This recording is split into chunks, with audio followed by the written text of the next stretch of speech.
आज हम बात कर रहे हैं आईआरसीटीसी की। आईआरसीटीसी ने फिर से अपने एक फैसले को पलट दिया है और क्या इसका इफेक्ट पड़ने वाला है मंडे को। क्या बड़ी गिरावट होने वाली है या फिर इस फैसले को पचा लिया जाएगा बाजार में। क्या इस समय हमें आईआरसीटीसी से निकल जाना चाहिए या फिर इसे खरीदारी का मौका समझना चाहिए। क्या है आगे की आईआरसीटीसी की रणनीति, और इस पूरी अपडेट को भी डिस्कस करने वाले क्या इसका इफेक्ट पड़ सकता है, और अगर ये जो न्यूज़ है ये अगर कंफर्म हो जाती तो उसका क्या फ़ायदा होता है आईआरसीटीसी को। वैसे अगर आप देखें तो आईआरसीटीसी का बिजनेस मोनोपोली बिजनेस है। कंपनी जिस तरह से अपने बिजनेस को आगे बढ़ा रही है वो वाकई काबिल तारीफ है और इस वजह से आने वाले समय आईआरसीटीसी के शेयर में तेजी तो आ ही सकती है। लेकिन यहाँ पे सबसे बड़ी जो टेंशन है कि लोग सरकारी कंपनियों के ऊपर भरोसा नहीं करते। आपने देखा होगा आईआरएफसी पे, वो भी काफ़ी अच्छी आईआरएफसी का बिजनेस अच्छा है, उसके बावजूद भी शेयर की प्राइस नहीं बढ़ रही। तो ऐसे में क्या हमें भरोसा करना चाहिए आईआरसीटीसी पे क्या, या फिर आने वाले समय यहाँ पे फिर से गिरावट की संभावना बनेगी। तो इन सारी बातों को जानने वाले हैं इस वीडियो के माध्यम से। साथ में इसके फंडामेंटल भी चेक करेंगे, इसके टेक्निकल एनालिसिस भी करेंगे और जानने की कोशिश करेंगे आने वाले समय क्या इसके टारगेट रह सकते हैं। लेकिन फ्रेंड उससे पहले अगर आप पहली बार हमारे चैनल पर आए तो चैनल को सब्सक्राइब कर दीजिए, एक बेल आइकन दबा दीजिए ताकि जब भी नया वीडियो बने पहला नोटिफिकेशन आपको मिले। वीडियो पसंद आए तो लाइक शेयर जरूर कीजिए। चलो फ्रेंड्स वीडियो स्टार्ट करते हैं। मैं हूं आपका दोस्त एस.बी. दवे और हमारे अपने चैनल ऑनलाइन कमाई में आपका बहुत बहुत स्वागत है। सबसे पहले फ्राइडे के ट्रेडिंग को डिस्कस कर लेते हैं। तो स्टॉक ओपन हुआ था 720 पर, लो बना 716 का और हाई है 727 का। अंत में क्लोजिंग 719 पर रही जहाँ पे 0.28% की मामूली सी तेजी देखने को मिली। यहाँ पे स्टॉक ने काफ़ी अच्छी परफॉर्मेंस दिखाई है। आप देख सकते हो 27 जुलाई को ये स्टॉक 600 के आसपास था, यानी पिछले एक महीने में इसने करीब 20% का शानदार रिटर्न दिया है। तो इस तेज़ी के बाद में यहाँ पे वापस मायूसी का वातावरण बनने लगा इस न्यूज़ की वजह से। 52 वीक का लो इसका 507 का है और 52 वीक का हाई 1279 का है। तो आप देख सकते हो ऊपर के लेवल से अभी काफ़ी करेक्ट हो चुका है और इसलिए यहाँ पे ज़्यादा गिरावट की संभावना तो अभी नहीं दिखाई दे रही है। जैसे कि आपको पता ही होगा आईआरसीटीसी ने निर्णय लिया था, यानी जो रेलवे के टिकट बुक किए जाते हैं वो ऑनलाइन उनकी साइट के माध्यम से होते हैं। तो वो सारा का सारा हमारा जो भी डाटा है वो आईआरसीटीसी के पास है और आईआरसीटीसी वही डाटा बेचना चाह रहे थे 1000 करोड़ रुपीज़ में। अब उस फैसले को उन्होंने पलट दिया है। अब इसके पीछे जो वजह बनी है कि सरकार जो डाटा प्रोटेक्शन बिल लाने जा रही थी उस बिल को फिलहाल नहीं लाया जा रहा है। अब उस बिल को नहीं लाने की वजह से यहाँ पे भी एक तरह से एक डिसीजन मेकिंग प्रोसेस स्लो हो गया, क्योंकि डाटा प्रोटेक्शन बिल आने के बाद में ही संभव हो पाएगा कि क्या ऐसे में आईआरसीटीसी ये डाटा अपना किसी का बेच सकती है या नहीं। तो इसीलिए अब उनको भी वेट करना होगा, फिर से जब वो डाटा प्रोटेक्शन बिल लोकसभा में पेश होगा, वो पास होगा, उसके बाद में ही वो कुछ कर सकते हैं। और दूसरी तरफ जो लोगों की प्राइवेसी खतरे में आने की संभावना बनने के लिए लोग जो है विरोध कर रहे थे कि ये जो बिल लाया गया ये पूरी तरह से गैरकानूनी है। इस तरह से अगर किसी का डाटा बेचा जाएगा तो ये बहुत ही ज़्यादा गलत हो जाएगा, क्योंकि आप किसी की भी पर्सनल डिटेल कैसे शेयर कर सकते हैं। और इसीलिए एक लोगों का विरोध, और दूसरी तरफ अभी तक लोकसभा में डाटा प्रोटेक्शन बिल पास नहीं हुआ है, इसीलिए इन्होंने फैसला किया है कि वो जो डाटा मोनेटाइजेशन के लिए टेंडर निकाला गया था उसको वापस खींच लिया है।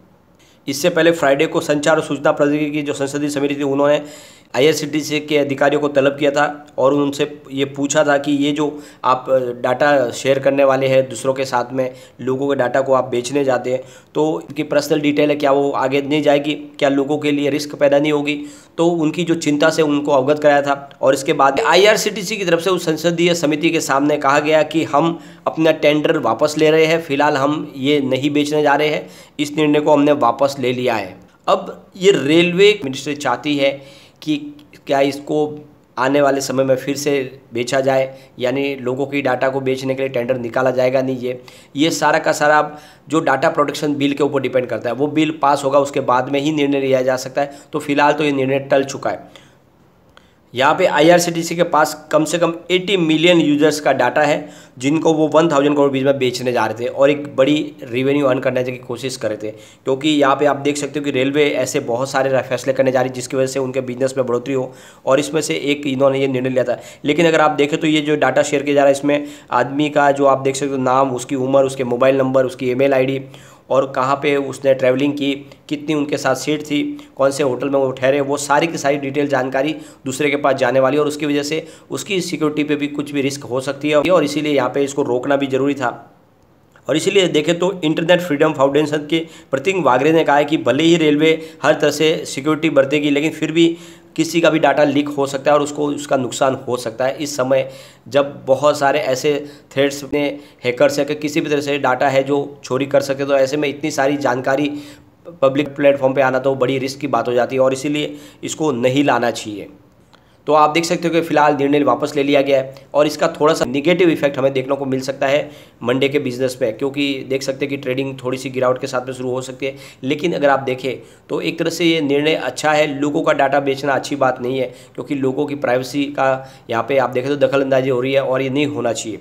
लेकिन अगर हम बात करें IRCTC की, तो ये कंपनी का कारोबार और इसका बिजनेस मॉडल बहुत ही यूनिक है और बहुत ही शानदार है। एक तरह से मोनोपोली बिजनेस है, क्योंकि ऑनलाइन टिकट बुकिंग का कामकाज सारा इनके पास ही है। चाहे रेलवे का तो है ही ऑलरेडी, अगर आप देखें तो एयरवेज के लिए होटल बुकिंग सब कुछ ये करते हैं। इसके अलावा इनका रेलवे नीर का बिजनेस है, पैकेज वाटर ड्रिंकिंग बिजनेस बहुत ही शानदार है।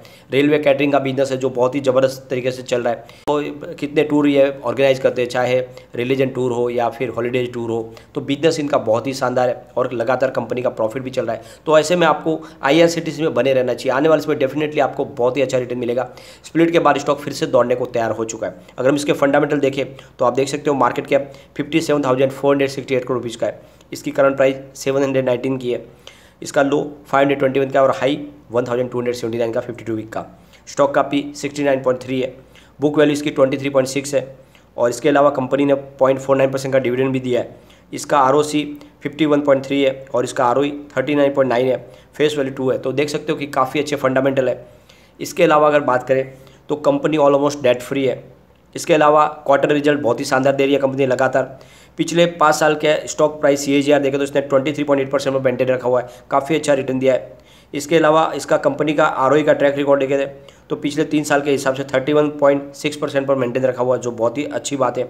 इसके अलावा कंपनी जो डिविडेंड दे रही है वो 41.3% का, जो बहुत ही शानदार है। इसके अलावा कंपनी का जो डेटो डेज है उसमें लगातार इंप्रूवमेंट हो रहा है, 161 डेज से 111 डेज पर आ गया, जो ये बात साबित करती है कि काफ़ी अच्छी कंपनी और लगातार बिजनेस इनका बढ़ रहा है। पिछले 4 साल के अगर इनके सेल्स भी देखें तो काफ़ी अच्छे आंकड़े हैं। आप देख सकते हो मार्च 2020 में इनका टोटल सेल जहाँ पे 2264 करोड़ रुपीज़ का था, वो इस साल 2489 करोड़ तक पहुँच गया। तो सेल लगातार बढ़ रहा है। ऑपरेटिंग प्रॉफिट की भी अगर बात करें तो मार्च 2020 में जिनका जहाँ पे 703 करोड़ रुपीज़ का जो ऑपरेटिंग प्रॉफिट था वो बढ़ते हुए इस फाइनेंशियल ईयर 1090 करोड़ रुपये तक पहुँच गया। इसके अलावा अगर बात करें इनके नेट प्रॉफिट की तो 513 करोड़ रुपीज़ का था मार्च 2020 में, जो इस फाइनेंशियल ईयर बढ़ के 827 करोड़ तक पहुंच गया है। लगातार नेट प्रॉफिट भी बढ़ रहा है और सेल भी बढ़ रहा है। इसके साथ में इनका EPS भी लगातार इंप्रूव हो रहा है, जहाँ पे 6.41 था मार्च 2020 में, वो जो 10.33 तक आ गया। तो बहुत ही शानदार ये आंकड़े, उत्साहवर्धक आंकड़े, और इसलिए आपको इसमें इन्वेस्टमेंट करना चाहिए। वाकई में आने वाले इसमें आपके इन्वेस्टमेंट को ये कई गुना बनाने की ताकत रखता है स्टॉक। यहाँ पे इसकी जो रेटिंग है काफ़ी अच्छी है। मास्टर रेटिंग देखिए तो 5 स्टार में से 3 स्टार निकल के आ रहे हैं। EPS स्ट्रेंथ इसकी 5 स्टार में से 4 स्टार की है। बाय डिमांड 5 स्टार में से 5 स्टार है और प्राइस स्ट्रेंथ इसकी 5 स्टार में से 2 स्टार की है। ग्रुप रैंक 5 स्टार में से 2 स्टार है। काफ़ी अच्छी इसकी रेटिंग है। इसके अलावा फिलहाल टेक्निकल इंडिकेटर वीकली लेवल पर स्ट्रॉन्ग बने हुए, क्योंकि मूविंग एवरेज स्ट्रॉन्ग बाई की कॉल दे रहा है। मोमेंटम ऑस्किलेटर्स भी स्ट्रॉन्ग बाई की कॉल दे रहा है। ट्रेंड ऑस्किलेटर्स बाई की कॉल दे रहा है और वोलाटिलिटी स्ट्रॉन्ग बाई की कॉल है। तो कुल मिला के आप देख सकते हो फिर से माहौल भले ही मंडे को थोड़ा सा आपको गिरावट वाला दिखाई दे, ओवरऑल ये स्टॉक दौड़ेगा और इसीलिए इसमें आपको इन्वेस्टमेंट कर लेना चाहिए और लॉन्ग टर्म के लिए बने रहना चाहिए। फिलहाल कम्युनिटी सेंटिमेंट स्टॉक के साथ बना हुआ है। 76% बाई की कॉल है, 17% सेल की कॉल है, 7% होल्ड की कॉल है। तो लोगों का अच्छा खासा रुझान स्टॉक की तरफ बना हुआ है। तो बिल्कुल इन्वेस्टमेंट करें, डरे नहीं। एक बार इसके पिवट लेवल को चेक लेते तो अगर गिरावट का दौर शुरू होता है तो 710 का फर्स्ट सपोर्ट है, ये टूटा तो 703 तक स्टॉक जाएगा और नीचे गया तो 691 तक जा सकता है। पॉजिटिव माहौल बना तो 728 का फर्स्ट रेजिस्टेंस है, इसको पार करते ही 740 का सेकंड रेजिस्टेंस है, इसको पार कर ले फिर 747 तक स्टॉक जा सकता है, यानी 750 तक जा सकता है। तो बिल्कुल इन्वेस्टमेंट को बनाए रखें, भले ही यहाँ पे थोड़ा शॉर्ट टर्म में आपको दबाव दिखाई देगा और गिरावट का फायदा उठाए, डिप में इसमें खरीदारी करें। ये स्टॉक वाकई में आने वाले समय का एक बड़ा मल्टीबैगर है और आने वाले समय आपके निवेश को ये कई गुना बढ़ा सकता है। लेकिन फ्रेंड, कोई भी इन्वेस्टमेंट करने से पहले अपने फाइनेंशियल एडवाइजर से बात ले ले या अपना खुद का रिसर्च करें, क्योंकि मैंने वीडियो आपके एजुकेशनल पर्पज़ के लिए ही बनाया। वीडियो पसंद आए तो लाइक शेयर जरूर कीजिए और चैनल को सब्सक्राइब कर दीजिए। Thank you.